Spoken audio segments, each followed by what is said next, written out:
Bismillahirrahmanirrahim. Assalamualaikum semuanya, Apri Sulistianingsih di sini. Di video kali ini saya masih ngebahas terkait salah satu masalah yang ada di daftar masalah Kemenkes nomor 320 tahun 2020 tentang standar profesi bidan, yaitu adalah bayi tidak mau menyusu. Karena menyusu itu bagi bayi ada banyak banget manfaatnya dan juga bagi ibu. Contohnya dalam hal ini untuk bayi sendiri memiliki manfaat baik jangka panjang maupun jangka pendek. Menurut WHO dalam kajian systematic review, dalam jangka pendek, ASI itu bisa mencegah terjadinya diare karena banyak mengandung zat-zat untuk imunitas bayi itu sendiri ya moms. Selanjutnya juga ternyata ASI dapat meningkatkan imunitas bagian paru sehingga dapat lebih mudah dalam mencegah penyakit infeksi pernafasan moms.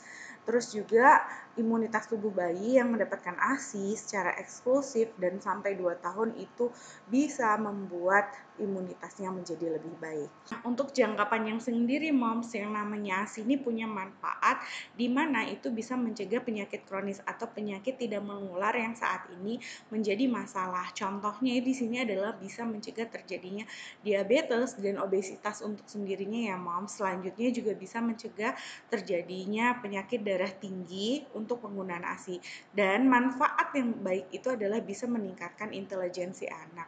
Nah, biasanya anak yang mengkonsumsi ASI secara eksklusif maupun 2 tahun itu bisa meningkatkan kecerdasan anak ya moms. Nah, namun ada suatu kondisi di mana bayi mengalami masalah menyusui, yaitu adalah bayi yang tidak mau menyusu ya moms. Mungkin tidak mau menyusunya bayi ini bisa disebabkan oleh beberapa masalah.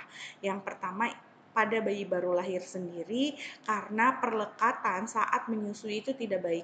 Jadi maksudnya pada saat bayi itu menyusui itu kan harusnya perlekatannya itu maksimal sih ya mam. Jadi mulut bayi itu harus bisa masuk ke bagian puting dan bagian aerola atau bagian hitam-hitam di payudara.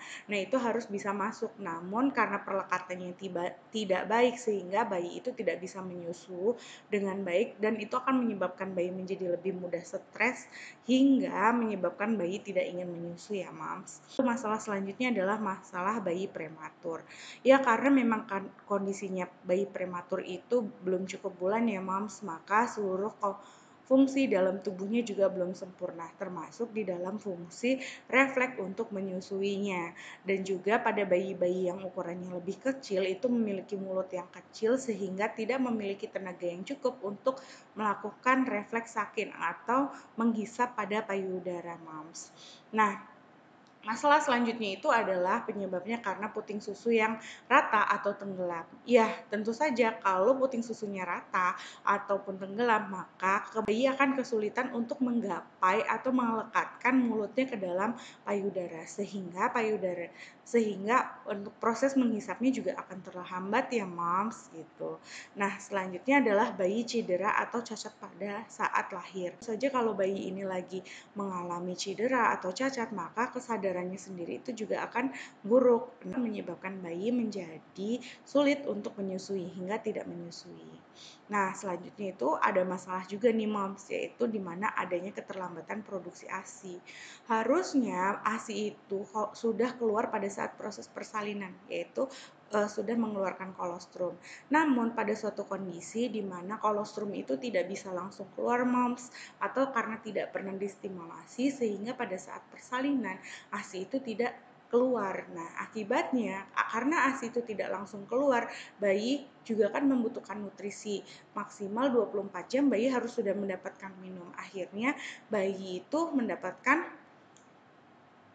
tambahan susu formula moms. Nah, itu yang menyebabkan bayi mendapatkan minum melalui DOT dan itu yang membuat bayi tidak mau menyusu karena bayinya akan mengalami masalah ya moms. Nah, atau misalkan bayinya mengantuk moms. Biasanya kalau bayi ngantuk itu memang susah disuruh nyusuin.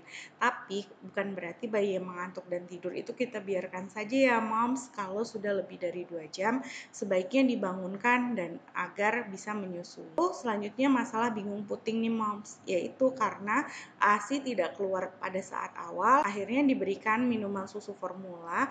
Nah, pemberiannya itu salah moms, diberikan menggunakan DOTS, dan penggunaan DOTS itu yang membuat si bayi menjadi bingung puting, karena kalau minum DOTS itu kan hisapannya tidak usah keras-keras, dia akan keluar, sedangkan kalau minum dari ASI langsung itu akan membuat bayi itu harus mengeluarkan tenaga untuk bisa mengeluarkan si ASI tersebut.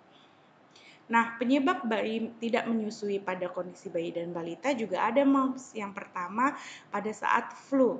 Nah, bayi yang mengalami flu itu tentu saja akan pada saat menyusui itu akan menyumbat saluran hidungnya, sehingga akan susah pada saat proses bernafas. Akhirnya bayi akan mengalami banyak instruksi pada saat flu ini ya moms. Nah, atau adanya distraksi nih moms, kondisinya tuh terlalu berisik, terlalu ramai. Nah, itu yang bisa membuat bayi itu terganggu dari proses menyusuinya. Lalu pemberian makan lebih dini moms. Pada saat bayi sudah merasa kenyang, maka bayi tidak akan menyusu lagi. Padahal bayi itu harusnya mengkonsumsi makanan setelah usia 6 bulan moms. Jadi kalau belum 6 bulan sebaiknya berikanlah ASI secara eksklusif ya moms. Lalu selanjutnya pada saat bayi mengalami nyeri.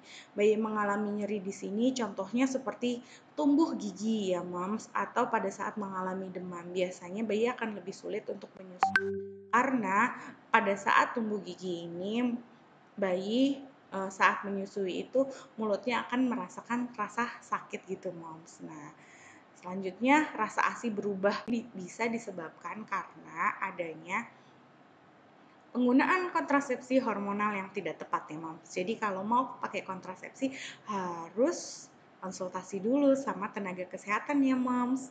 Nah, yang bisa kita lakukan itu adalah dengan menyusui anak di tempat yang tenang dan gelap, jauh dari gangguan.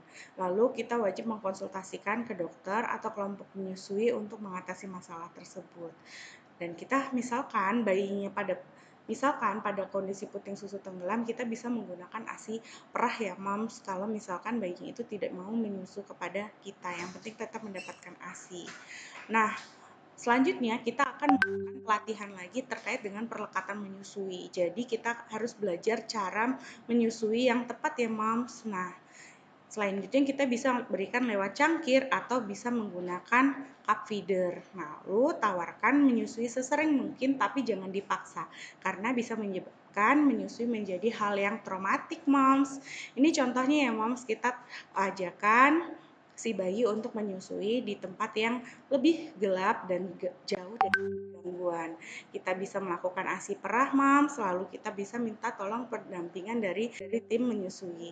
Nah, ini perlekatannya juga bisa dibantu ya moms, lebih mudah. Nah, kita bisa pakai cup feeder ini moms. Nah, itu aja moms. Kalau ada masalah atau ada yang mau dikomentarin, silahkan tulis komentar di kolom bawah ya. Jangan lupa like, comment, share, dan subscribe ke channel ini. Dadah, assalamualaikum warahmatullahi wabarakatuh.